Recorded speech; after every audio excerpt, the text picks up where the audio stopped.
Hi friends, நாளைக்கு கூழ் ஊற்ற போகிறோம். அதனால் சாமி கும்பிட தேவையான பொருள் வாங்க போகிறோம். வீடியோக்குள்ளே வாங்க பார்க்கலாம். ஸ்பாட்டுக்கு ரீச் ஆகிட்டோம். இப்போ என்ன வாங்க போகிறோன்னா ஆப்பிள், கிரேப்ஸு, இது ஆரஞ்சு இதெல்லாம் வாங்கிட்டு அந்த இடத்த விட்டு இன்னொரு இடத்துக்கு வந்துட்டோம். எங்கள் அம்மா ட்ரெஸ்க்கு மேட்சாக வளையல் வேணும்னு சொல்லி வளையல் வாங்குறாங்க. அடுத்து பூ கடைக்கு வந்து சரியான கூட்டங்க.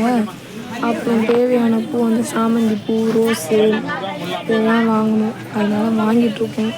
பாருங்கள் கேமரா எவ்வளோ ஷேக் ஆகும், அவ்வளோ பேர், அவ்வளோ கூட்டம், நிற்கவே முடியல. அப்புறமேட்டுக்கு இந்த ரோஸு நிறைய ரோஸ் இருக்குது. அப்புறமேட்டுக்கு இந்த வாழைக்காய் ஒரு சீப் வாங்கினாங்க. அப்புறமேட்டுக்கு வெங்காயம் வாங்கினாங்க. முள்ளங்கியும் 2 வாங்கிக்கிட்டாங்க.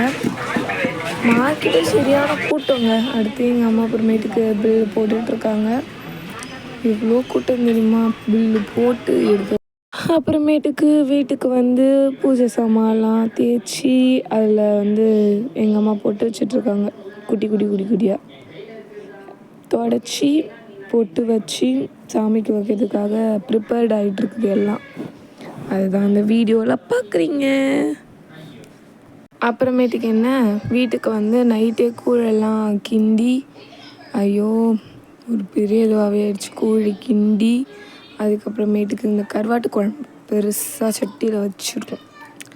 நல்லா கொதிச்சிட்ருக்கா, கிளறிட்டுருக்காங்க எங்கள் அம்மா. கொஞ்சம் கொஞ்சமாக கிளறி.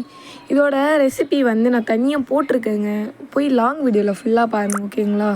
உங்களுக்கு வேணும்னா வேணால் போய் டேக் பண்ணி பார்த்துக்கோ. அப்புறம் என்ன, கோழி கிண்டியாச்சு. காலையில் எழுஞ்சி சாமி கும்பிட்றத பார்க்கலாம்.